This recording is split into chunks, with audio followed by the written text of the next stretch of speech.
నమస్తే. బల్మూర్ వెంకట్ ఉన్నాడు, ఎమ్మెల్సీ బల్మూర్ వెంకట్. చాలా రోజులు అయిపోయింది ఎమ్మెల్సీ అయిన తర్వాత.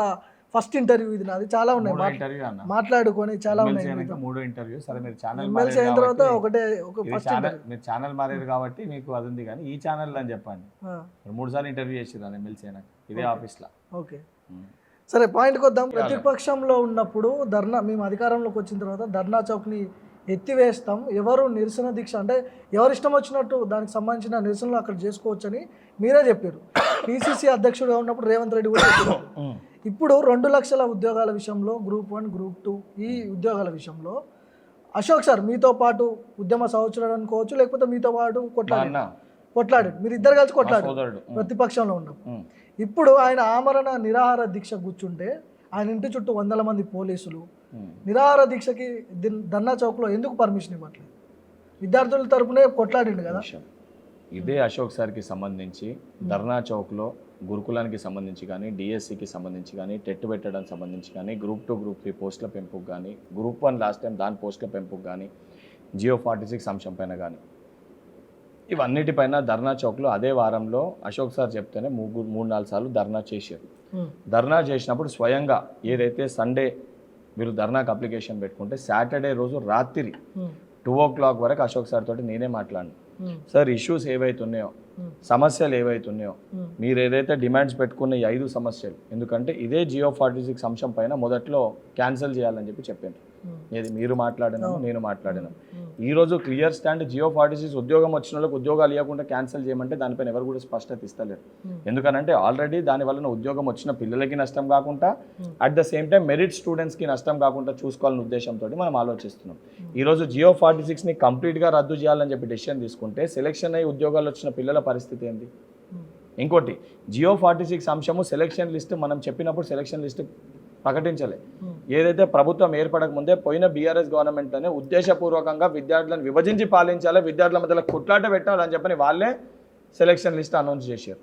ఇదే బోర్డు చైర్మన్ గారు ఆ రోజు ఉండే సెలెక్షన్ లిస్ట్ అనౌన్స్ చేసిన దాంట్లో అనౌన్స్ చేసినాక ఆ పిల్లలకు అన్యాయం జరగకుండా సూపర్ న్యూమరిక్ పోస్ట్ క్రియేట్ చేయాలన్నా ఏ రకంగా చేయాలని చెప్పని మొత్తము పూర్తి వ్యవస్థ, ముఖ్యమంత్రి గారు, సిఎస్ గారు, ప్రిన్సిపల్ సెక్రటరీ గారు, ఏజీ గారు, అడిషనల్ ఏజీ గారు, డీజీ గారు, ఇంటెలిజెన్స్ డీజీ గారు, కమిషనర్ గారు, సిటీ కమిషనర్ గారు, దానితో పాటు నేను, 2 శాసనసభ్యులు, ఏదైతే గోదావరిఖని శాసనసభ్యులు మక్కన్ సింగ్ రాజ్ ఠాకూర్ గారు, నల్గొండకి వెళ్ళి ఏదైతే నాగార్జున సాగర్ శాసనసభ్యులు జైవీర్ గారు, నేను, శ్రీధర్ బాబు గారు, లెజిస్లేటివ్ అఫైర్స్ మంత్రి, ఐటీ మినిస్టర్ శ్రీధర్ బాబు గారు, అందరి సమక్షంలో 3 గంటల రివ్యూ జరిగింది జియో 46 పైన. దీన్ని ఏదో ఒకటి చేసి ఇద్దరు కూడా నష్టం జరగదు.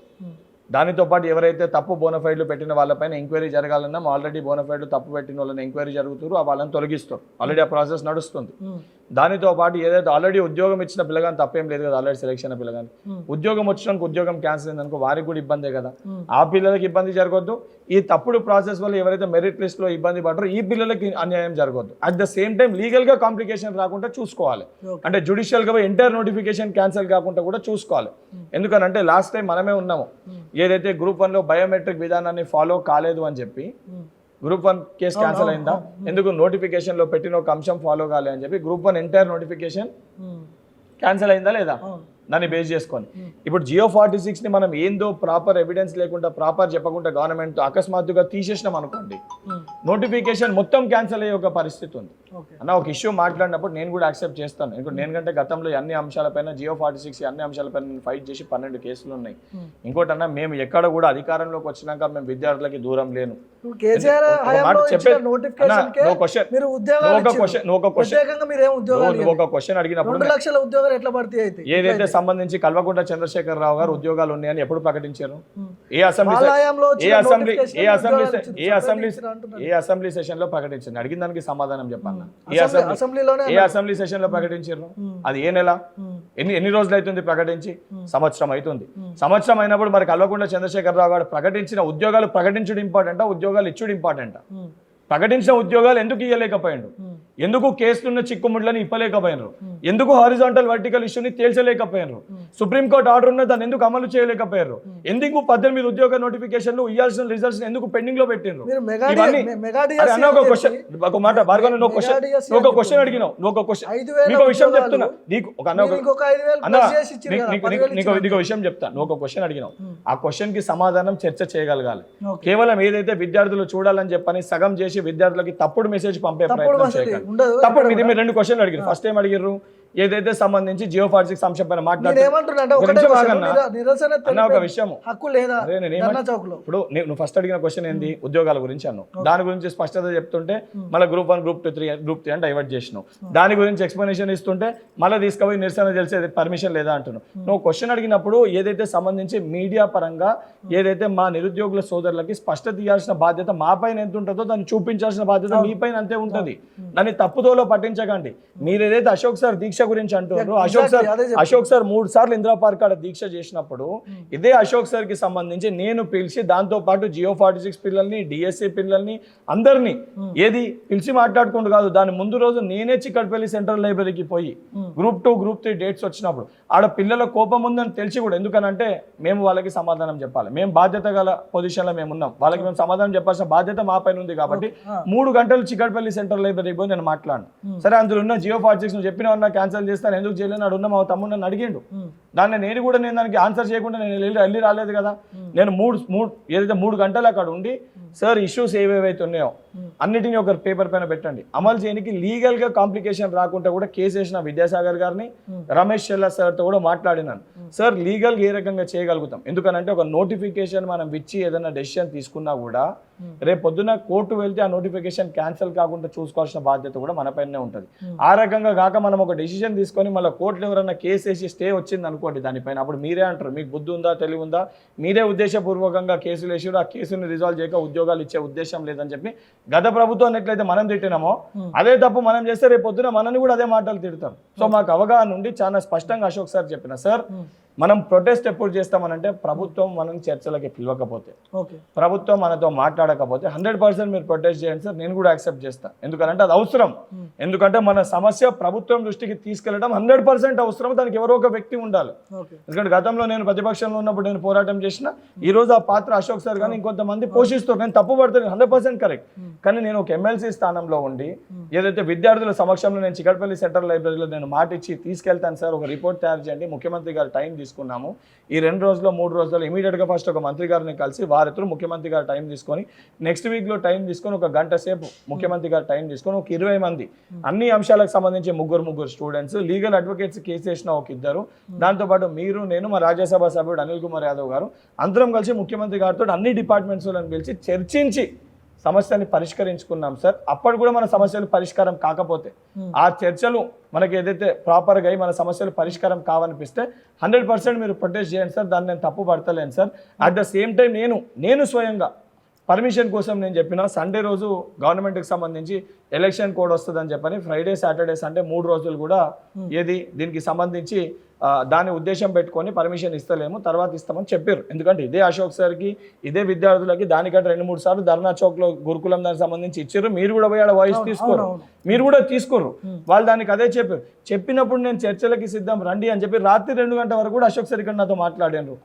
సరే వెంకట్ పోదాము, నువ్వు సీఎం గారితో మాట్లాడు అని. అప్పటికి ఆలస్యం అయిపోయింది. చెప్పినాక కూడా మళ్ళీ నెక్స్ట్ డే నేను పోయి నేను ధర్నా చేస్తా, దీక్ష చేస్తా అంటే ధర్నా దీక్ష దేనికోసం అన్న మనం చేసేది ప్రభుత్వం దృష్టికి తీసుకొని వెళ్ళే కదా. ప్రతిపక్షంలో ఉన్నప్పుడు ఇదే బాబూరు వెంకట్ చాలా కీలకంగా కదా, ప్రతిపక్షంలో ఉన్నప్పుడు ప్రతిపక్షం దెబ్బలు తిన్నాడు. నేను చెప్పేది ఏంటరా, నేను ప్రతిపక్షంలో ఉన్నప్పుడు నేను ప్రొటెస్ట్ ఎందుకు చేసిన, నేను ప్రతిపక్షంలో ఉన్నప్పుడు విద్యకి సంబంధించి సమస్యలపైన విద్యాశాఖ మంత్రి గారి దగ్గరికి వెళ్తే తను అరెస్ట్ చేయిస్తుండే, ఏ రోజు కలవకపోతుండే, సెక్రటేరియట్ ఎవరైనా కలవనకపోతే అరెస్ట్ చేస్తుండే. ముఖ్యమంత్రి దూరం విషయము ఏదైతే నేను ప్రతిపక్షంలో ఉన్నప్పుడు టీఆర్ఎస్ పార్టీ ఒక కార్పొరేటర్ కూడా బయటకు వచ్చి నేను తీసుకెళ్లి కల్పిస్తా అనకపోతుండే. ఈ రోజు ఒక ఎమ్మెల్సీగా ఉండి నేను తీసుకెళ్లి నేను కల్పిస్తా, ముఖ్యమంత్రి గారితో మీటింగ్ అరేంజ్ చేపిస్తా అని చెప్పినాక కూడా నేను ప్రొటెస్ట్ చేస్తానంటే అది పద్ధత? మీరు చెప్పండి. ఇప్పుడు నేను అడుగుతున్నా, అది పద్ధత, అది కరెక్టా? ఇంకోటి నేను నిన్న కూడా చెప్పిన అశోక్ సార్కి, దీక్ష కూర్చున్నాక నేను కరీంనగర్లో ఉండే మరుసటి రోజు సార్ అరెస్ట్ చేస్తే నేనే స్వయంగా జిల్లా ఇన్ఛార్జ్ మంత్రి శ్రీధర్ బాబు గారికి ఎట్లా చేసారు, ఎందుకు చేసారు, తప్పు అని చెప్పి స్వయాన పోలీస్ అధికారులే తీసుకెళ్లి అశోక్ సార్ని ఇంట్లో దింపారు. దింపినాక కూడా నేను అశోక్ సార్కి ఫోన్ చేసిన, సార్ నేను వస్తాను, మీరు లిస్ట్ సార్ట్అవుట్ ప్రాబ్లమ్స్ అన్ని చేయండి. సరే, ఎందుకనంటే మనము కాంగ్రెస్ ప్రభుత్వాన్ని ఏర్పాటు చేసుకుంది మన సమస్యల పరిష్కారానికే ఏర్పాటు చేసుకున్నాం. ప్రభుత్వం విననికి సిద్ధంగా ఉంది, ప్రభుత్వం సమస్యలు పరిష్కరించడానికి సిద్ధంగా ఉంది. ప్రభుత్వం సిద్ధంగా ఉన్నప్పుడు మనం ప్రభుత్వంతో చర్చలు వెళ్ళి ఆ చర్చల్లో మనం పాల్గొని మన బాధ ఆవేదన కూడా ముఖ్యమంత్రి గారి దృష్టికి తీసుకొని వెళ్ళాలి సార్. ఎందుకంటే అదే బ్యూరోక్రాట్స్ ఉన్నారు, వాళ్ళు చెప్పే ఒక వివరాలకి నేను ఒక్కరిని చెప్తే అది ప్రాపర్గా కమ్యూనికేట్ అయితే మీ సొంటి కొంతమంది వ్యక్తులు వస్తే కూడా సమస్యలు పరిష్కారం అవుతాయి సార్. ఎందుకంటే నేను కూడా మాట ఇచ్చిన సార్, నేను ఎమ్మెల్సీగా ఉంటుండే నేను ఇంకా ఎన్ఎస్ఏ విద్యార్థి సంఘ రాష్ట్ర అధ్యక్షులు లేకున్నా సార్. ఆ పాత్రలో సొంత పార్టీ తప్పు చేసినా కూడా ప్రశ్నించే స్వేచ్ఛ మా ఎన్ఎస్ఏ ఆర్గనైజేషన్కి ఉంది సార్ అని నేను చెప్పిన. నేను నిన్న కూడా మాట్లాడినా, నేను వస్తా సార్, మీరు ఓకే అంటే ముఖ్యమంత్రి గారి దగ్గరికి వెళ్దామని అంటే లేదు 24 గంటలలో ఇది ప్రకటించమని చెప్పి లేకపోతే చెయ్యి అంటే అది పద్ధతి కాదు భార్గవ్ అన్న. ఇప్పుడు ముఖ్యమంత్రి గారు సమయం నేను తీసుకొని నేను ఇప్పిస్తాను, ఒక ఎమ్మెల్సీని కదా, నేను సమయం ఇప్పిస్తా అన్నప్పుడు కనీసం వచ్చి నువ్వు చర్చలు చేసినాక నీకు ఏం కావాలో నువ్వు ఎక్స్ప్రెస్ చేయి. నీ చర్చలు నువ్వు నీ డిమాండ్స్ అనేవి నీకు అంగీకరించకపోతే నువ్వు ప్రొటెస్ట్ నేను తప్పు పడతలేను. నువ్వు question you have every right, you have every right to protest. నేను తప్పు పడతలేను. ఏదైతే ధర్నా చౌక్లో మా ప్రతిపక్ష నాయకురాలు కవిత గారు ధర్నా చేస్తే కూడా వారిని కూడా చేయమన్నా. వారు కూడా అవగాహన లేకుండా ముందు ఏదైతే అన్యాయం జరిగిపోయింది మహిళలకి 12% రిజర్వేషన్లు ఇచ్చిరన్నారు, మీరు కూడా చూపించారు. అది మహిళలకి మొత్తం ఇచ్చిన జాబులు చెక్ చేసుకోండి, 44% మహిళలకు ఉద్యోగాలు వచ్చినాయి. చెక్ చేసుకోరు అని రికార్డు నేను చెప్తున్నాను. వచ్చిన ఉద్యోగాలు చెక్ చేసుకోండి. కాకపోతే తప్పు కమ్యూనికేట్ చేయకండి. నిజంగా ప్రభుత్వం విననికి సిద్ధంగా లేకపోతే, మంత్రులు కలవకపోతే, సెక్రటరియట్లో మీకు అనుమతి లేకపోతే, ఏదైతే ప్రజాభవన్లో మీ వినతి పత్రాలను స్వీకరించకపోతే మీరు ప్రొటెస్ట్ చేయండి, నేను తప్పు పడతలేను. కానీ ప్రభుత్వం విననికి సిద్ధంగా ఉన్నప్పుడు ప్రతి స్టేజ్ పైకి వెళ్ళి ముఖ్యమంత్రి గారు నిరుద్యోగుల వల్లనే ఈరోజు మేము ఉన్నాం, వాళ్ళ సమస్యలు పరిష్కరిస్తాము అని చెప్పి మేము పదే పదే వాళ్ళే మాకు పునాదులు అని చెప్పి చెప్తున్నాం. వాళ్ళే చర్చలకు కూడా రాకపోతే ఎట్లయితుంది అన్న? ఇప్పుడు మెగా డిఎస్సి అన్నారు, 23,000 ఉద్యోగాలే మాకు రావాలి, 13,500 ఉద్యోగాలు వేస్తా అని గతంలో కేసీఆర్ చెప్పిండు. 5,000 పోస్టులకి నోటిఫికేషన్ 5,000 పోస్టుకి ఎందుకు వెళ్ళే 12,000కి? నేను అదే చెప్తున్నా, ఎందుకు వెళ్ళే 12,000కి? ఇంకొక 5,000 దానికి ప్లస్ చేసి దానికి చెప్తా, అదే మెగా డిఎస్సి. దానికి నీకు చెప్తా, దానికి నీకు ఒక క్వశ్చన్ చెప్తా. ఇప్పుడు వర్షన్ 2 విధాలుగా ఉంటుంది. ఇప్పుడు టెట్ అనేది లాస్ట్ ఇయర్ పాస్ అవుట్ అయిన స్టూడెంట్స్ కి సెప్టెంబర్ లో టెట్ కండక్ట్ చేశారు. సరే క్వశ్చన్ పేపర్ టఫ్ వచ్చింది, చాలా మంది ఫెయిల్ అయ్యారు. ఇప్పుడు ఇమీడియట్ గా టెట్ కండక్ట్ చేద్దామన్న ఆలోచనలో ప్రభుత్వం ఉంది. టెట్ కండక్ట్ చేసినప్పుడు ఇవాళ పొద్దున్నే కొంతమంది స్టూడెంట్స్ వచ్చారు, ఒక నెల పోస్ట్ పోన్ చేయండి అన్న, జూన్ లో మేము కూడా పాస్ అవుతాము, మరి మాకు కూడా టెట్కి అవకాశం కల్పించాలి కదా అని చెప్పని మళ్ళీ వాళ్ళు వస్తారు, ఈ ఇయర్ పాస్ అవుట్ అయిన స్టూడెంట్స్. ఇప్పుడు ఒక ఇష్యూ లేవనెత్తినప్పుడు 2 దిక్కులు ఉంటుంది. మరి టెట్ దీన్ని పోస్ట్ పోన్ చేస్తే దానికి సంబంధించి డిఎస్సిని కొంచెం పోస్ట్ పోన్ చేయాలి. డిఎస్సిని పోస్ట్ పోన్ చేస్తే గ్రూప్ 1 డేట్స్ వస్తాయి, మళ్ళీ అవ ఓవర్లాప్ కాకుండా చూడాలి. మళ్ళీ దాన్ని పోస్ట్ పోన్ చేస్తే గ్రూప్ 2 డేట్స్ ఉన్నాయి, అదో ఓవర్లాప్ కాకుండా చూస్తే గ్రూప్ 3 డేట్స్ ఉన్నాయి. ఇవన్నీ క్యారీ ఫార్ ఏది పోస్ట్ పోన్ చేసుకుంటూ పోతే సంవత్సరం దాటుతుంది. నువ్వే అంటావు మళ్ళీ మొదటి సంవత్సరం వచ్చింది 2 లక్షల ఉద్యోగాలు వస్తాయనే, సంవత్సరం దాటింది ఇప్పటివరకు మీరు ఎక్కడ నింపినావు మళ్ళీ నువ్వే క్వశ్చన్ చేస్తావు. చేస్తావా చేయవా? మరి అన్న ఒక విషయం, ఒక ఇష్యూ లేవనెత్తినప్పుడు దానికి పూర్తి స్థాయిలో సమస్య పరిష్కారం కావాలంటే చర్చలో కూర్చొని మనం ఎక్స్ప్లెయిన్ చేయాలి. అవతల వర్షన్ కూడా వాళ్ళు చెప్పడానికి సిద్ధంగా ఉన్నప్పుడు మనం వినాలి.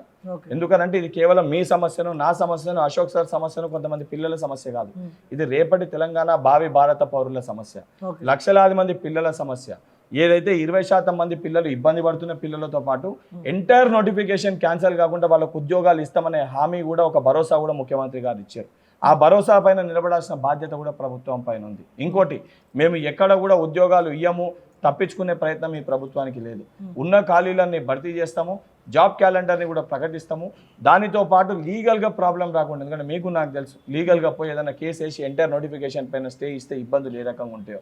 ఎందుకంటే సంవత్సరాల తరబడి పిల్లలు చదువుకుంటారు. గ్రూప్ 2 గ్రూప్ 3 దాదాపు 10 సంవత్సరాల తర్వాత నోటిఫికేషన్లు వచ్చినాయి. ఆ పిల్లలు సంవత్సరాల తరబడి చదువుకుంటారు. ఆ పిల్లలకి మళ్ళీ కోర్టులో స్టే వచ్చింది అనుకోని, స్టే వస్తే ఓడిపోము, ఏమవుతుందన్నా స్టే వస్తే సరే కొట్లాడతాము, కానీ స్టే క్లియర్ అయ్యే వరకు 30 రోజుల ముందు క్లియర్ అవుతుంది. మళ్ళీ పిల్లలు వచ్చి ఏమంటారు, స్టే ఉండే కాబట్టి మేము క్లియర్ కాదు అనుకొని మేము చదువుకోలే, మళ్ళీ పోస్ట్ పోన్ చేయని అంటాడు. ఇట్లా ఎన్ని రోజులు పోస్ట్ పోన్ చేసుకుంటా పోదాం భార్గవ్? మాట్లాడదాం. అయితే అశోక్ సార్ లైన్లో ఉన్నారు, ఒకసారి మాట్లాడదాం మనం. సార్ నమస్తే. నేను ఎమ్మెల్సీ బల్మూరి వెంకట్ దగ్గర ఉన్నా, దీని గురించే మాట్లాడుతున్నా. ఆల్రెడీ వెంకట్ గారు మీతో మాట్లాడినంట, ప్రభుత్వం దృష్టికి తీసుకుపోతా నేను, ఖచ్చితంగా దీని గురించి చర్చ పెడదామని మాట్లాడతా, అయినా కూడా మీరు దీక్ష కూర్చున్నారంట. నిజమేనా సార్ ఇది? అదే దీక్ష కూర్చున్నారు కదా, మీ ప్రధాన డిమాండ్ ఏంది, దేనికి కూర్చోవాల్సి వచ్చింది? గత ప్రభుత్వం 783 పోస్టులు ఇచ్చినది గ్రూప్ 2లో. వీళ్ళు ఆ నోటిఫికేషన్ సంబంధం లేకుండా కొత్త నోటిఫికేషన్ ఇవ్వాలా. ఓకే, వీళ్ళు కొత్త నోటిఫికేషన్ ఇవ్వకపోగా ఓన్లీ పాత ఉద్యోగాలకు మాత్రమే తేదీలు ఇచ్చారు. కేసీఆర్ హయాంలో వచ్చిన నోటిఫికేషన్లకు ఉద్యోగాలు ఇచ్చారు. అవును, కాబట్టి ఆ డేట్లు ఇచ్చారు కరెక్టే, సంతోషము, పిల్లలు చదువుకుంటున్నారు. వాటిని పోస్టులు డేట్లు ఎవరిని పెంచాలి, అడిగి ఇచ్చినాం అది కూడా అడగండి. డేట్ల పైన పోస్టులు ఒపీనియన్ ఎవరు ఇచ్చారు పెంచాలి. అడగండి. డేట్లు ఎవరిని అడిగిచ్చిర్రు సార్ మీరు? అంటే చెప్పాను నేను ఉన్నాయండి, ఇది ఏ టైంలో బాగుంటుంది అనేది చెప్పాను నేను, ఓకే, అన్న కూడా మీరే చెప్పాను. మీరే చెప్పారు. ఓకే. మీరు ఆమరణ పోస్టులు పెంచాలంటున్నాం మేము, పోస్టులు పెంచాలనేది మా ప్రాణ డిమాండ్. ఓకే.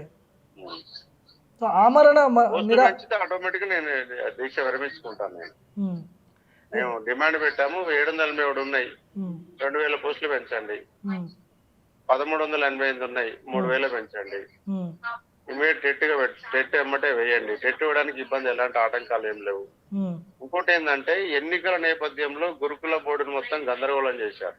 ఓకే. వాస్తవంగా మళ్ళీ ఇప్పుడు రీకౌన్సిలింగ్ పెట్టినా సమస్య పరిష్కారం అవుతుంది. అన్ని సర్టిఫికేట్ వెరిఫికేషన్ అయిపోయింది, డెమోలు అయిపోయినాయి, అంత రిజల్ట్ చేసి డిక్లేర్ చేశారు. ఇప్పుడు మీరు కౌన్సిలింగ్ పెట్టండి. కౌన్సిలింగ్ పెడితే పైకెళ్ళి కిందికెళ్ళి చేస్తే పరిష్కారం అయిపోతుంది. ప్రభుత్వం దగ్గర సమస్య అది పెద్ద కష్టం కాదు. కానీ గవర్నమెంట్ ఏం చేస్తుందంటే ఈ 3000 పోస్టులు మిగులుతాయి, మళ్ళీ 2000 కలిపి మళ్ళీ ఇంకో నోటిఫికేషన్ వేసుకోవచ్చు అన్నటువంటి అన్నది. కొత్త ఏకపోగా పాత పోస్టులు మిగడం అనేది ఎంతవరకు కరెక్ట్ అనేది నా డిమాండ్.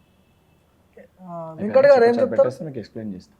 ఒక్కసారి మాట్లాడతా, అయిపోతే మీకు నేను ఎక్స్ప్లెయిన్ చేస్తాను. మాట్లాడతా సార్ తోటి, అది అయిపోయినాక నేను మీకు చెప్తా, చెప్పినాక మీరు మాట్లాడతారు. సార్ మళ్ళీ మాట్లాడదాం సార్ మనం. సో ప్రధానంగా ఏం చెప్తున్నారు ఒక విషయం మీరు కాల్ చేసింది నేను చర్చలకు పిలిచినా లేదా అని క్లారిఫికేషన్ చేశారు. క్లియర్. ముఖ్యమంత్రి గారి దగ్గర కూర్చోబెట్టిన ఈ సమస్యలన్నీ ముఖ్యమంత్రి గారి దగ్గర మాట్లాడుకుని రాకపోతుండే, నిజంగా సమస్యల పరిష్కారం ఉద్దేశం మీకుంటే ముఖ్యమంత్రి గారు కూర్చోబెడతా అని చెప్పి నేను హామీ ఇచ్చిన. నేను సాటుగా హామీ ఇచ్చింది కాదు. చిక్కడపల్లి సెంట్రల్ లైబ్రరీలో మీరు చెక్ చేసుకోండి, నా వీడియో కూడా ఉంది. నేను చెప్పి నాకు కూర్చోబెట్టి మాట్లాడిపిస్తాను. కూర్చోబెట్టి మాట్లాడిపిస్తాను హామీ ఇచ్చినాక కూడా దీక్ష జాని మీరు సమర్థిస్తారా? చెప్పండి, నన్ను సమర్థిస్తావా? ఎట్లా చూస్తారు ఈ దీక్షను మీరు? మీకు అడుగుతున్నా, నన్ను కాదన్నా, నువ్వు అనేక విద్యార్థి నాయకుల దగ్గర మీరు వెళ్ళారు కదా. ముఖ్యమంత్రి గారిని కల్పిస్తామని చెప్పినాక కలిసినాక సమస్య పరిష్కారం కాకపోతే దీక్ష చేస్తారా? లేదు మేము కలవము, మేము దీక్ష చేసుకోవడం అనడం కరెక్టా? జనరల్ గా అడుగుతున్నా. ఒక విషయం, ప్రభుత్వమే మా దగ్గర రావాలంటే ముఖ్యమంత్రి గారు నేను ఎవరిని నేను వాళ్ళ దగ్గరికి పోయినా కదా, ప్రభుత్వం వాళ్ళ దగ్గరకు వచ్చింది కదా, నేనే పోయినా కదా వాళ్ళ దగ్గరికి. వాళ్ళ నా దగ్గర రాలే, నేనే చిక్కడపల్లి సెంట్రల్ లైబ్రరీకి పోయినా. పోయి మీరు డెలిగేషన్ ఇవ్వండి, ముఖ్యమంత్రి గారిని అయితే తీసుకొని ఒక్కొక్క చోటుకు ఒక్కొక్క ఇష్యూ దగ్గర ముఖ్యమంత్రి గారు రాలేరు కదా, ఎందుకంటే తెలంగాణ అన్ని సమస్యలు పరిష్కరించాలి కదా, టైం తీసుకొని వెళ్దామని చెప్పిన. ఏది ముఖ్యమంత్రి గారు ఇంటికి కూడా అనలే, ప్రభుత్వ కార్యాలయానికి సెక్రటేరియట్ దగ్గరికి వెళ్దామన్న, సపరేట్ మీటింగ్ ఏర్పాటు చేస్తా అని చెప్పిన. ఏర్పాటు చేసినాక మన ప్రాబ్లమ్స్ ఏందో మనం ఎక్స్ప్లెయిన్ చేయొచ్చు కదా. ఇంకోటి ఏదైతే సంబంధించి మేము టెట్ గురించి కూడా మీకు చెప్పిన, టెట్ దానికి ప్రాబ్లం ఏమొస్తుందో. First demand students exam dates postpone కావద్దు, ఇమీడియట్ గా చెప్పిన డేట్లో ఎగ్జామ్స్ కండక్ట్ చేయాలి, అది ఫస్ట్ డిమాండ్. సెకండ్ ఇది టెట్ మీకు చెప్పిన, టెట్ ప్రభుత్వం పెట్టే ఆలోచనలోనే ఉన్నాము, 100% చేద్దాం సార్ అని అది కూడా చెప్పిన. దానికి చిన్న ప్రాబ్లం ఉంది, ఇమీడియట్ గా టెట్ కండక్ట్ చేస్తే నెక్స్ట్ పాస్ అయ్యేటోళ్ళు ఇప్పుడే టెట్ పెడితే ఎట్లా, ఒక నెల పోస్ట్ పోన్ చేసి పెడితే మాకు కూడా టెట్ అవకాశం వస్తుందని వాళ్ళ డిమాండ్ ఒకటి ఉంది. అంటే పాస్ అవుట్ అయ్యే స్టూడెంట్స్ ఇది, ఎందుకంటే ఆల్రెడీ వీళ్ళు పెట్టారు, గతంలో పెట్టినప్పుడు ఫెయిల్ అయిన స్టూడెంట్స్ ఇప్పుడు పెట్టమని అడుగుతారు. సరే, దానిపైన కూడా ప్రభుత్వం పునరాలోచిస్తుందని చెప్పిన. జియో 46 పైన పార్లమెంటరీ మన క్యాబినెట్ సబ్ కమిటీ వేసారు. క్యాబినెట్ సబ్ కమిటీ వేసి దానిపైన రివ్యూ చేస్తున్నారు. ఆ రివ్యూ సబ్ కమిటీ అయితే వేసారు కదన్న, జియో 46 ఆల్రెడీ దానిపైన రివ్యూ నడుస్తుంది 60 days లో. ఎందుకంటే టీఎస్ఎస్పీ కానిస్టేబుల్స్ వీళ్ళు ఉద్యోగానికి పోయేది, వీళ్ళ ట్రైనింగ్ పిలిచేది November-December. వీళ్ళని పిలిచేది November-December. 2 months అంటే మీకు మే లోపల దానిపైన స్పష్టత వస్తుంది. ఏదైతే cabinet sub committee report already జ్యుడిషియల్గా ఏదైతే కేసు కోర్టు ఆర్డర్ ఏదైతే ఉందో ఫాలో చేయగలుగుతాం. దానిపైన ఆల్రెడీ చెప్పినాం. టెట్ పైన ఆల్రెడీ మాట్లాడుతున్నాను సార్ నేను బుర్ర వెంకటేశం గారితో, సార్కి తెలిసే సారి సమక్షంలోనే. ఎందుకంటే డిఎస్సి ఏజ్ రిలాక్సేషన్ ఇంటర్మీడియట్కి 40% పెట్టమంటేనే వీళ్ళందరిని అడిగి తీసుకొని పెట్టించిన. డిగ్రీకి మళ్ళీ పెట్టమంటే నిన్న కూడా బుర్ర వెంకటేశం గారిని కలిస్తే దానికి సంబంధించి ఏదో గైడ్ లైన్ ఏదో ఉంది, తర్వాత వచ్చిందంటే ఆ గైడ్ లైన్ కూడా స్టూడెంట్స్ని తీసుకొని ఎక్స్ప్లెయిన్ చేసి పెట్టిస్తామని చెప్పినాం. దానితో పాటు ఏదైతే జియో 46 మీకు చెప్పిన, ఏదైతే క్యాబినెట్ సబ్ కమిటీ చేసి దానిపై రివ్యూ నడుస్తుంది. టెట్ గురించి చెప్పిన, రిలింక్విష్మెంట్ ఆర్డర్ గురించి 100% గురుకుల బోర్డులో అట్లా ఇవ్వడం వల్ల జిఆర్ఎల్ ప్రకటించకపోవడం వల్ల ఇమీడియట్ గా జల్దీ అనేసరికి కొద్ది ఇబ్బంది జరిగింది. ఆ రిలింక్విష్మెంట్ కూడా ఇబ్బంది జరగకుండా సుప్రీంకోర్టు పరంగా, ఎందుకంటే ఆర్ఎస్ ప్రవీణ్ కుమార్ గారు ట్వీట్ చేస్తే సీఎం గారు కూడా స్పందించారు. స్పందించినప్పుడు దానికి ప్రాబ్లమ్స్ ఏం కాకుండా, లీగల్గా కాకుండా సార్ ఒకసారి మనం అడ్వకేట్ తో డ్రాఫ్ట్ చేయించి మనం పట్టుకొని వెళ్దాం సార్, పట్టుకొని వెళ్ళి చూపించి సిఎస్ గారితో మాట్లాడదాం. ఎందుకంటే సిఎస్ గారు చీఫ్ సెక్రటరీ గారు, ప్రిన్సిపల్ సెక్రటరీ గారు, సీఎంకున్న ప్రిన్సిపల్ శేషాద్రి గారు, శాంతి వారు ఆల్రెడీ కలుస్తా అన్నారు సార్. వాళ్ళకి ఎక్స్ప్లెయిన్ చేసి ఎవరైనా మంత్రి గారితో మాట్లాడి సీఎం గారికి ఎక్స్ప్లెయిన్ చేసి సమస్య పరిష్కారమైనప్పుడు విద్యార్థులకు ఇబ్బంది లేదంటే ప్రభుత్వాన్ని సమస్య పరిష్కరించడానికి ప్రభుత్వానికి ఎటువంటి ఇబ్బంది లేదని చెప్పినాను. అది చాలా క్లియర్గా చెప్పినాం. అండ్ గ్రూప్ 2 గ్రూప్ 3 పోస్టులకి సంబంధించి ఏదైతే చిక్కడపల్లి సెంట్రల్ లైబ్రరీలో నేను మాట్లాడుతుండగానే ఏ డిపార్ట్మెంట్లో ఎన్ని ఖాళీలు ఉన్నాయని చెప్పి ఆల్రెడీ అన్ని డిపార్ట్మెంట్లకి వెబ్ నోట్ పంపించారు, ఎన్ని ఖాళీలు ఉన్నాయి చెప్పండి అని చెప్పి. ఆల్రెడీ వచ్చింది, అన్ని డిపార్ట్మెంట్స్కి పంపించారు, ఎన్ని ఉన్నాయి చెక్ చేయండి అని చెప్పి అందరికీ తెలిసిన విషయమే. అండ్ దానితో పాటు ఇంత స్పష్టంగా ఇవన్నీ డిమాండ్స్ పైన క్లారిటీ ఉన్నప్పుడు ఇంకేదైనా నమ్మకం లేదు చెయ్యరు అన్నప్పుడు ముఖ్యమంత్రి గారు కదా కాల్ తీసుకోవాల్సింది, ముఖ్యమంత్రి గారే కదా డెసిషన్ తీసుకోవాలి, ఫైనల్ డెసిషన్. అసలు ముఖ్యమంత్రి గారి దగ్గర 20 మంది స్టూడెంట్స్ కూడా మీ సొంటోళ్ళు కూడా ఉంటారు కదా, అక్కడనే మీడియా కూడా వస్తుంది కదా. ఇప్పుడు సమస్యలు పరిష్కరించుకోనికి రండి చర్చిద్దామని అంటే లేదు, నేను ఇంట్లోనే కూర్చొని ధర్నా చేస్తాను. భార్గవ్ అన్న ఒక విషయం, వారు వారొక లెక్చరర్, గతంలో వారితో పాటు నేను పోరాటం చేసిన, వారు రాజకీయాలు చేస్తున్నారు. ఒక విషయం వారు రాజకీయాలు చేస్తున్నారని నేను అనుకోను. ఎందుకంటే ఏ రోజు కూడా నేను మాట్లాడినా కూడా ఎవరు విద్యార్థులు ఆయన జైల్లో ఉన్నప్పుడు రాకపోయినా ఒక విద్యార్థి నాయకుని లెక్క నేను 100% ఆయన దగ్గర పోయినా. ఇవాళ కూడా నేను పదే ప్రతిరోజు వారికి ఫోన్ చేస్తున్నా, సార్ వద్దు, ఎందుకనంటే సరే పొలిటికల్గా పక్కకు పెడితే ఉన్నోళ్ళందరూ ఇట్లు నాకు ఆయన చాలా దగ్గర, ఆయన నేను ఒక సొంత సోదరు లెక్క భావిస్తా, నాకైనా డెసిషన్స్ ఇంపుట్ కావాలని నన్ను అడుగుతా. బట్ ఆయన సిస్టమ్ ప్రకారం ఏంటంటే మనము విద్యార్థుల కోసం నిలబడ్డప్పుడు మనము ఒక 10 మెట్లు విద్యార్థుల కోసం దిగాలి, మనం మొండి వైఖరితోటి వ్యవహరించవద్దు. ఉదాహరణకి నేను బోర్డ్ ఆఫ్ ఇంటర్మీడియట్ సమస్య అప్పుడు ఎగ్జామ్స్ పోస్ట్ పోన్ చేయాలని చెప్పి నేను కొట్లాడిన. మొదట్లో సబితానంద రెడ్డి గారు పట్టించుకోలేదు, తర్వాత సబితానంద రెడ్డి గారు కేటీఆర్ గారు ఇన్వాల్వ్ అయ్యి క్యాన్సిల్ చేసి స్టూడెంట్స్ని ప్రమోట్ చేశారు. నేను ఆ డెసిషన్ని స్వాగతిస్తున్నా అని చెప్పి నేను గౌరవించి సబితానంద రెడ్డి గారికి నేను కృతజ్ఞతలు తెలియజేసిన. బాసర ట్రిపుల్ మొదట సబితానంద రెడ్డి గారు బాసర ట్రిపుల్ గురించి హేళనగా మాట్లాడారు. తర్వాత కల్వకుంట్ల తారక రామారావు గారు వెళ్ళి కరెక్టే ఇది ఉంది, నేను దీనిపైన చేంజ్ చేస్తాను, దాన్ని నేను స్వాగతించినాం. ఎందుకంటే వాళ్ళు సిద్ధంగా ఉంటే ఎవరైనా స్వాగతిస్తారు. కానీ ఇప్పుడు ఎట్లా అయిపోయిందనంటే ప్రభుత్వం సిద్ధంగా ఉన్న సమస్యల్ని పరిష్కరిస్తామని చెప్పినా కూడా మేము రాము, మేము వినము, మేము చెప్పము అని అంటే ఇప్పుడు నువ్వు నేనే దాన్ని ఎక్స్ప్లెయిన్ చేయలేము కదా. విద్యార్థులు రోడ్ల మీదకి ఎందుకు వస్తున్నారు మరి, అన్ని కరెక్ట్ గా అన్న? ఏదైతే ఏ విద్యార్థులు రోడ్లపైకి వచ్చినా, ఏ విద్యార్థులకి ప్రాబ్లం ఉన్నా 100% రోజు పొద్దున్న 8 గంటలకి వెళ్ళి 10 గంటల వరకు నువ్వే చూస్తున్నావు. నువ్వు వచ్చినప్పుడు ఇక్కడ నీతో పాటు నువ్వు అశోక్ సార్ అంటున్నావు, ఈడ పిటిషనర్స్ ప్రశాంత్ 2-3 పిల్లలు కూడా ఉన్నారు ఈడనే. ఇప్పుడు వీళ్ళు కూడా పిటిషన్ వేసారు ఏది గ్రూప్ 1 అప్పుడు. వాళ్ళని అడగండి సమస్యని పరిష్కరిస్తున్నామా లేదా. ఇప్పుడు 2008 డిఎస్సి సమస్య, దానిపైన ఇలా పార్లమెంట్లో మన క్యాబినెట్లో చర్చిస్తామని చెప్పి చెప్పిండ్రు. ఏదైతే దాంతోపాటు ప్రశాంత్ మొన్న టీఎస్పీఎస్సీ ఏ జియో తీసేసింది 54 ఒక ఆల్రెడీ 2-3 డెసిషన్స్ తీసుకుర్రు, డేట్స్ని వీళ్ళు అనౌన్స్ చేసి ప్రకటించారు. గ్రూప్ 1లో పోస్టులు పెంచారు, గ్రూప్ 2 గ్రూప్ 3 కూడా ఎన్ని వేకెన్సీస్ వస్తున్నాయి చెక్ చేసుకొని ప్రకటించాలి. ఇంకోటి అశోక్ సార్ ఏమన్నాడు, గ్రూప్ 1 మీరు క్యాన్సిల్ చేశారు కదా, అట్లనే గ్రూప్ 2 గ్రూప్ 3 కూడా క్యాన్సిల్ చేయవచ్చు కదా అన్నారు. నాకు గ్రూప్ 1 క్యాన్సిల్ చేయడానికి గ్రౌండ్స్ ఉండే, గ్రూప్ 2 గ్రూప్ 3 ఇప్పటికీ 2 సార్లు డేట్స్ ఇచ్చినాము. డేట్స్ ఇచ్చినాక ఇప్పుడు క్యాన్సిల్ చేసి ఎవరన్నా పిల్లగాడు కోర్టుకు అప్రోచ్ అయ్యింది అనుకో, కోర్టు దానిపైన స్టే ఇచ్చింది అనుకో, ఏమవుతుంది? ఇప్పుడు పిల్లలందరూ పోస్టులు పెరుగుతాయి అని చెప్పి కొట్లాడుతారు, 100% వాళ్ళు అడిగేది కరెక్టే, తప్పు పడతలేను. కానీ ఎవరన్నా అట్లా మనము దానిపైన మనం క్యాన్సిల్ చేసి కొత్త నోటిఫికేషన్ ఇచ్చినప్పుడు ఏమంటారు, కొత్త వాళ్ళకి అవకాశం కల్పించాలంటారు. కొత్త వాళ్ళకి అవకాశం కల్పించినప్పుడు పాతది ఎందుకు క్యాన్సిల్ చేసిరని ఎవరో ప్రతిపక్ష పార్టీయో XYZ పోయి మనం వాళ్ళకి ఒక అవకాశం ఇచ్చినట్టే కదా. వాళ్ళు కోర్టుకి పోయి కేసు వేసిర్రు అనుకో, కోర్టు స్టే ఇచ్చింది అనుకో, అప్పుడు ఏంది పరిస్థితి? మళ్ళీ ప్రభుత్వం ఉద్యోగాలు వచ్చే ఉద్దేశం లేదు, అందుకే ప్రభుత్వం ఇది చేసిందని అంటారా అనరా? ఒక ఇష్యూ తీసుకున్నప్పుడు ఇవన్నిటిపైన డౌట్స్ ఉన్నాయి, అంటే నాకేనే డౌట్స్ ఉన్నప్పుడు ఇవన్నిటిపైన నాకున్నాయంటే ఆటోమేటిక్గా ముఖ్యమంత్రి గారికి వారికి కూడా ఉంటాయి. ఇవన్నీ ఎక్స్ప్లెయిన్ చేయడానికే మనం అందరం కలిసి పోదాం సార్ అని చెప్పిన. ఇప్పుడు ఎక్స్ప్లెయిన్ చేసినప్పుడు వాళ్ళ బాధ ఏందో వాళ్ళు చెప్తారు, మన ప్రాబ్లం ఏందో మనం చెప్తాం, సొల్యూషన్ వస్తుంది కదా. ఈ చర్చలే వద్దు మనం పోనే పోతానంటే సొల్యూషన్ ఎట్లా వస్తుంది అన్న? ఇప్పుడు వన్ సైడ్ ఇప్పుడు ఎట్లుంది తెలుసా, ముఖ్య కేసీఆర్ గారు చేసిన పని ఉంది. అసెంబ్లీకి రారో బాబు సమస్యలు ఏందో ఇక్కడ పరిష్కరించుకున్నాము చర్చించుకున్నాము అని అసెంబ్లీ సెషన్ పెడితే అసెంబ్లీకి రానికేమో కాలు ఇరిగిందని చెప్తారు, నల్గొండ మీటింగ్ పోయి కూర్చుంటాడు. పద్ధతి అది?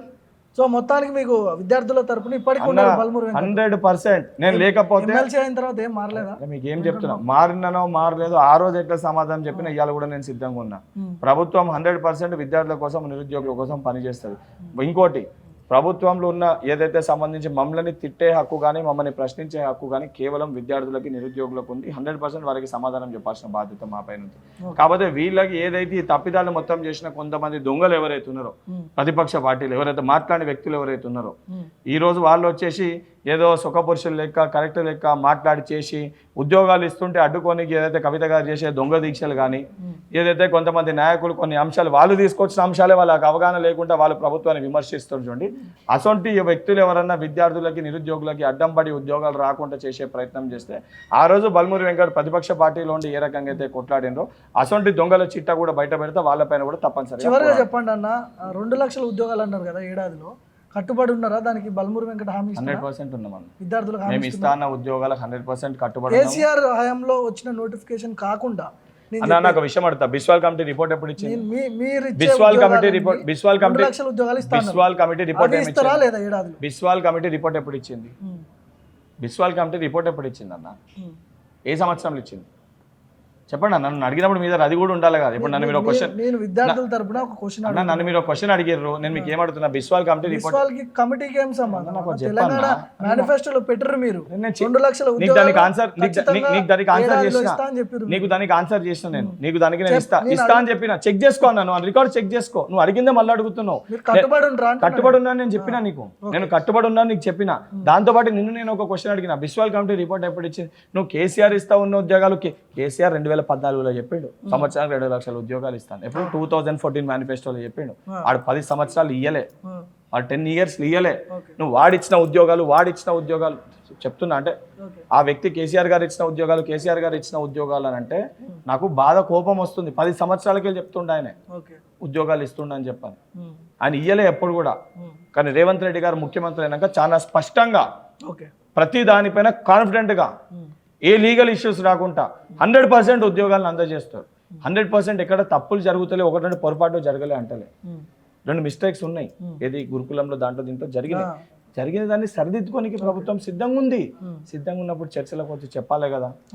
రాకుండా మేము రాము అంటే సరే, రాకుండా మన పైన కోపం ఉండి గవర్నమెంట్ దగ్గర రాము అని చెప్పి మనం రాజకీయంగా మనం విమర్శించిన మన వలన పిల్లలు నష్టపోద్దనేది నా బాధ.